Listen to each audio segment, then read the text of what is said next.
Bonjour à tous et bienvenue sur la chaîne. On se retrouve aujourd'hui pour le taroscope du mois de septembre pour les Capricornes, ascendant Capricorne et lune en Capricorne.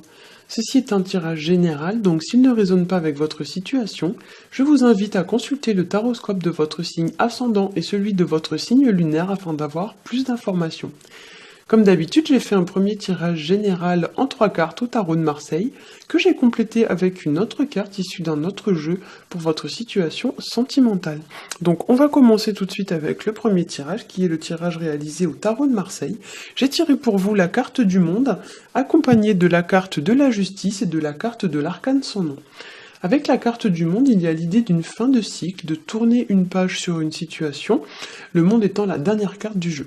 Ça peut représenter une situation qui arriverait à son terme, ou dont, entre guillemets, on aurait fait le tour. Ça peut représenter également le fait de trouver une solution à un problème qui va résolutionner ou solutionner un problème, ce qui fait que du coup, ce sera la fin de ce problème. Le monde représente également les autres, c'est-à-dire les gens qui vous entourent. Ça peut représenter aussi les voyages, notamment à l'étranger, mais pas seulement. Ça peut représenter aussi tout ce qui va être de l'ordre des déplacements. Et dans certains cas, on pourrait parler aussi de se couper du monde, d'être un petit peu trop casanier ou trop renfermé sur soi-même. La carte du monde, ça peut représenter aussi, dans certains aspects, en fait, le fait de déménager ou de quitter un domicile. En deuxième position, nous avons la carte de la justice, qui, elle, va nous parler de remettre de l'équilibre vis-à-vis d'une situation. On vous demande ici d'examiner cette situation bien en face, comme si vous deviez statuer, décider ou prendre une décision. Vu la configuration que prennent les cartes, on pourrait dire ici que vous devez examiner une situation qui est peut-être liée à votre passé, et que vous n'avez pas, entre guillemets, digéré. Enfin, moi, l'impression que j'ai en voyant ce tirage, c'est qu'il y a quelque chose, entre guillemets, qui vous était resté, entre guillemets, en travers de la gorge, et maintenant, il va vous falloir passer par-dessus ça et avancer à nouveau dans votre situation. Je dis ça parce qu'en troisième carte, on a la carte de l'arcane sans nom, qui vient nous parler de trancher. Ça nous parle ici de faire place nette, de remettre des choses en ordre, et de préparer le terrain pour construire un nouveau projet. Il y a l'idée avec cette carte de se séparer de choses qui n'ont plus lieu d'exister, qui n'ont plus lieu d'être, de tourner le dos à son passé pour se concentrer sur le futur.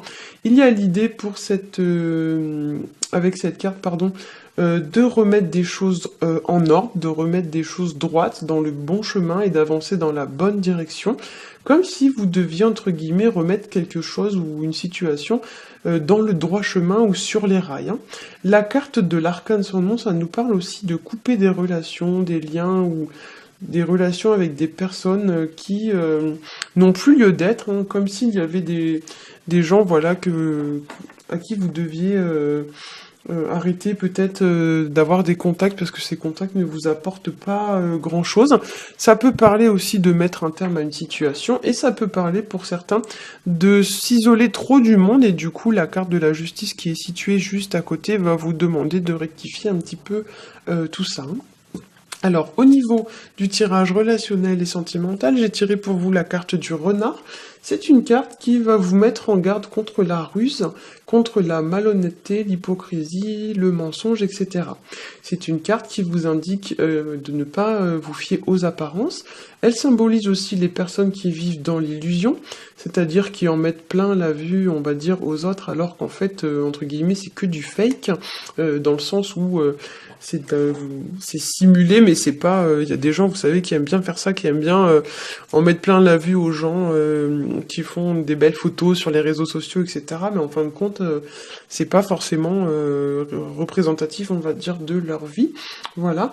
Et pour certains, avec cette carte, on pourrait aussi vous inviter à aller voir, voilà, donc comme je l'ai dit, au-delà des apparences, et à aller voir un petit peu ce qui se cache derrière les apparences.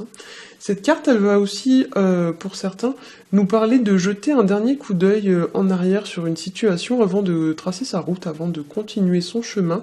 Il y a aussi, pour certains ici, l'idée de convoitise, de tentation, avec cette carte, comme si vous étiez très attaché, très attiré ou très tenté par quelque chose ou par quelqu'un. Le renard, c'est aussi la personne qui fait des choses dans le dos, qui fait des choses en douce, l'air de rien. Voilà, ou alors qui fait les choses de manière pas très honnête ou pas très sérieuse. Le renard étant un peu le filou du jeu, hein, donc voilà, ça veut tout dire. Ça représente aussi le fait de faire des choses par profit, par intérêt, pas forcément dans l'intérêt d'une personne, mais plutôt dans votre propre intérêt.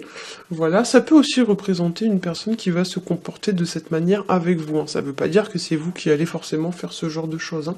Voilà, ça peut représenter également le fait de manipulation, de chantage, ça peut représenter le fait de charmer une personne pour en retirer un quelconque intérêt. Ou alors ça peut représenter voilà, le fait que quelqu'un va faire ça vis-à-vis de vous, hein. Donc si quelqu'un tente de vous charmer ce mois-ci, restez sur vos gardes, surtout avec les cartes qui sont sorties, hein. Donc la carte de la justice, souvent c'est une carte qui vous dit de regarder les choses en face, d'ouvrir l'œil, donc il y a vraiment une idée un peu de se méfier. Voilà. Pour certains aussi, vous pourrez être tenté entre deux options possibles, ou deux voies possibles, ou deux partenaires possibles. Il y a un petit peu l'idée avec la carte du renard de tâter le terrain, comme si on savait pas trop quoi faire, on était un peu dans le flou, dans l'hésitation, on tergiverse, on hésite, mais on sait pas trop ce qu'on doit faire, hein. Donc là, effectivement, si c'est votre cas, la carte va vous conseiller quand même de faire preuve d'un minimum de sagesse, et comme l'indique la carte de la justice, pesez bien le pour et le contre, et tranchez. Voilà. J'espère que ce tirage vous aura plu. Si c'est le cas, n'hésitez pas à liker, à partager et à vous abonner. Pour ma part, je vous souhaite un très bon mois de septembre, et je vous dis à bientôt.